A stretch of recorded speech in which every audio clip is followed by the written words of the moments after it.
ಮಲ್ಲಿಕಾರ್ಜುನ ಖರ್ಗೆ ಅವರು ಮುಖ್ಯಮಂತ್ರಿ ಆದರೆ ಯಾರು ಕೂಡ ಚಕಾರ ಎತ್ತಲಿಕ್ಕೆ ಸಾಧ್ಯವಿಲ್ಲ. ಇದೆಲ್ಲ ಚರ್ಚೆ ನಡುವೆ ಡಿಕೆಶಿ ಕಥೆ ಏನು, ಡಿಕೆಶಿ ನಡೆಯೇನು?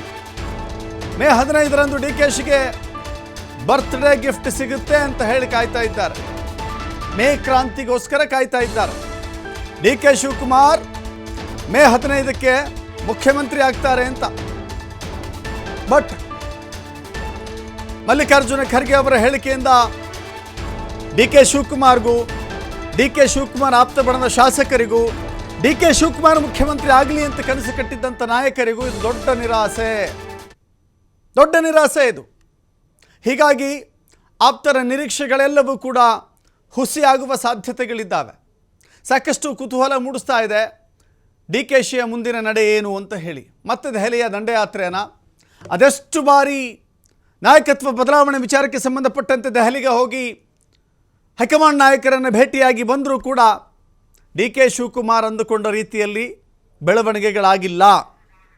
ಡಿಕೆ ಶಿವಕುಮಾರ್ಗೆ ಮುಖ್ಯಮಂತ್ರಿ ಹುದ್ದೆಯ ಚರ್ಚೆ ಹೋಗಲಿ, ಭೇಟಿಯಾಗಲಿಕ್ಕೂ ಕೂಡ ಸಿದ್ಧರಿಲ್ಲ. ಸೊ ಹೀಗಾಗಿ ಅವರ ಭೇಟಿಗೂ ಅವಕಾಶ ಸಿಗದೆ ಅನೇಕ ಬಾರಿ ನಿರಾಶರಾಗಿ ವಾಪಸ್ ಬಂದಿದ್ದಾರೆ. ಈಗ ಮಲ್ಲಿಕಾರ್ಜುನ ಖರ್ಗೆ ಅವರ ಹೇಳಿಕೆ ಡಿಕೆ ಶಿವಕುಮಾರ್ ಬಣದಲ್ಲಿ ಅಂಥ ನಿರಾಸೆ ಮೂಡಿಸುವಂಥ ಹೇಳಿಕೆ ಇದಾಗಿದೆ. ಜೊತೆಗೆ ಸಿದ್ದರಾಮಯ್ಯವರ ಬೆಂಬಲಿತ ಶಾಸಕರೇನಿದ್ದಾರೆ, ಬೆಂಬಲಿತ ನಾಯಕರೇನಿದ್ದಾರೆ, ಅವರಿಗೆ ಸಿಕ್ಕಂಥ ಆರಂಭಿಕ ಜಯ ಅಂತಿದ್ದು ಅಂದುಕೊಳ್ಬೇಕಾ? ಕೇಳೋಣ. ನಮ್ಮ ಪ್ರತಿನಿಧಿ ಶಿವಕುಮಾರ್ ಜಾಯ್ನ್ ಆಗಿದ್ದಾರೆ. ಶಿವಕುಮಾರ್, ಈಗ ಈ ದೆಹಲಿಯ ದಂಡಯಾತ್ರೆಯ ದೃಶ್ಯಗಳನ್ನು ನಾವು ನೋಡಿದ್ದೀವಿ. D K Shivakumar, D K Suresh ಹೋಗಿ ಬಂದರು ಡೆಲ್ಲಿಗೆ. ಆ ನಂತರದಲ್ಲಿ ಸತೀಶ್ ಜಾರಕಿಹೊಳಿ, ಎಚ್ ಸಿ ಮಹದೇವಪ್ಪ ಅವರು ಕೂಡ ಹೋಗಿ ಬಂದರು. ಎರಡು ಬಣಗಳ ಒತ್ತಡ, ಲಾಬಿ ದೊಡ್ಡ ಮಟ್ಟಕ್ಕಾಯಿತು. ಈಗ ಇಂಪ್ಯಾಕ್ಟ್, ಅದರೆಲ್ಲದರ ಇಂಪ್ಯಾಕ್ಟ್ ಮಲ್ಲಿಕಾರ್ಜುನ ಖರ್ಗೆ ಅವರ ಹೇಳಿಕೆ ಅಂತ ಅಂದ್ಕೊಳ್ಬೋದಾ ನಾವು ಈಗ?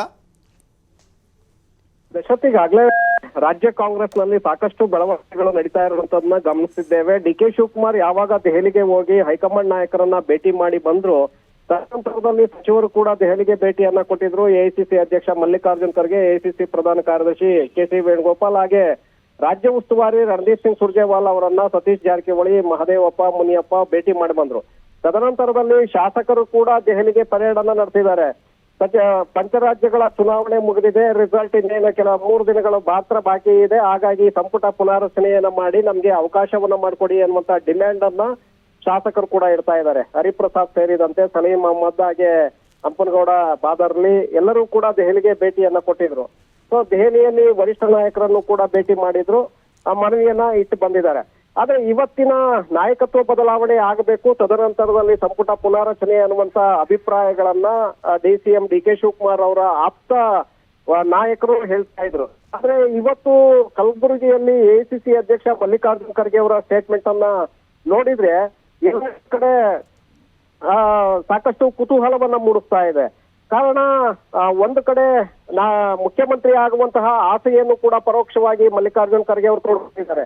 ನೀವು ಹೇಳ್ತಾ ಇದ್ರಿ, ಹೈಕಮಾಂಡ್ ನಾಯಕರು ಕೂಡ ಹೇಳ್ತಾ ಇದ್ದಾರೆ, ರಾಜ್ಯ ನಾಯಕರು ಕೂಡ ಹೇಳ್ತಾ ಇದ್ದಾರೆ ಮುಖ್ಯಮಂತ್ರಿ ಆಗ್ಬೇಕು ಅಂತ ಹೇಳ್ತಾ ಇದ್ದಾರೆ. ಆದ್ರೆ ಸಮಯ ಸಂದರ್ಭ ಬರ್ಬೇಕು ಅನ್ನುವಂಥದ್ದನ್ನ ಖರ್ಗೆ ಅವರು ಹೇಳ್ತಾ ಇದ್ದಾರೆ. ಖರ್ಗೆ ಅವರ ಮಾತನ್ನ ನೋಡಿದಾಗ ನಾನು ಕೂಡ ಸಿಎಂ ಕುರ್ಚಿಗೆ ರೆಡಿ ಇದ್ದೇನೆ ಅನ್ನುವಂತ ಒಂದು ಸಂದೇಶವನ್ನ ರವಾನಿಸಿದಂತೆ ಕಾಣಿಸ್ತಾ ಇದೆ. ಇನ್ನೊಂದು ಕಡೆ ಸಿಎಂ ಬದಲಾವಣೆಯ ವಿಚಾರದಲ್ಲಿ ಸದ್ಯಕ್ಕೆ ಯಾವುದೇ ರೀತಿಯಾದಂತ ಬೆಳವಣಿಗೆಗಳಿಲ್ಲ. ಸಿದ್ದರಾಮಯ್ಯ ಅವರು ಮುಂದುವರಿತಾ ಇದ್ದಾರೆ.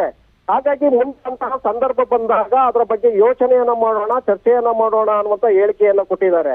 ಸೊ ಹಾಗಾಗಿ ಈಗ ಮೇ 15ರಂದು ಡಿ.ಸಿ.ಎಂ. ಡಿ ಕೆ ಶಿವಕುಮಾರ್ ಅವರ ಬರ್ಡೇ ಇರೋದ್ರಿಂದ ಸಹಜವಾಗಿ ಬರ್ಡೇ ಗಿಫ್ಟ್ ಸಿಗುತ್ತೆ ಅಂತೇಳಿ ಅವರ ಆಪ್ತ ವಲಯ, ಅವರ ಆಪ್ತ ಶಾಸಕರು ಕಾಯ್ತಾ ಇದ್ದಾರೆ, ನಿರೀಕ್ಷೆಗಳನ್ನ ಇಟ್ಕೊಂಡಿದ್ದಾರೆ. ಆದ್ರೆ ಇನ್ನೂ ಒಂದು ಕಡೆ ಇದಕ್ಕೆ ಕಡಿವಾಣ ಹಾಕದಂತೆ ಕಾಣಿಸ್ತಾ ಇದೆ. ಅಂದ್ರೆ ಏನು ಆಸೆಯನ್ನ ಇಟ್ಕೊಂಡಿದ್ದಾರೆ, ಹೈಕಮಾಂಡ್ ಇವತ್ತಲ್ಲ ನಾಳೆ ನಮ್ಗೆ ಅವಕಾಶವನ್ನ ಮಾಡ್ಕೊಡ್ಬಹುದು, ಸಿಎಂ ಕುರ್ಚಿಯನ್ನ ಕೊಡಬಹುದು ಅನ್ನುವಂತ ನಿರೀಕ್ಷೆಗಳನ್ನ ಡಿ ಕೆ ಶಿವಕುಮಾರ್ ಅವರ ಆಪ್ತ ವಲಯ ಇಟ್ಕೊಂಡಿದೆ. ಖರ್ಗೆ ಅವರ ಹೇಳಿಕೆ ನೋಡಿದ್ರೆ ಇನ್ನು 1.5 ವರ್ಷಗಳ ಕಾಲ ಸಿಎಂ ಬದಲಾವಣೆ ಇಲ್ಲ ಅನ್ನುವಂತ ಮಾತನ್ನ ಬಹಳ ಸ್ಪಷ್ಟವಾಗಿ ಹೇಳುವಂತೆ ಕಾಣಿಸ್ತಾ ಇದೆ. ಸದ್ಯಕ್ಕೆ ಏನೂ ಇಲ್ಲ ರೀ ಅಂತ ಹೇಳಿದ್ದಾರೆ.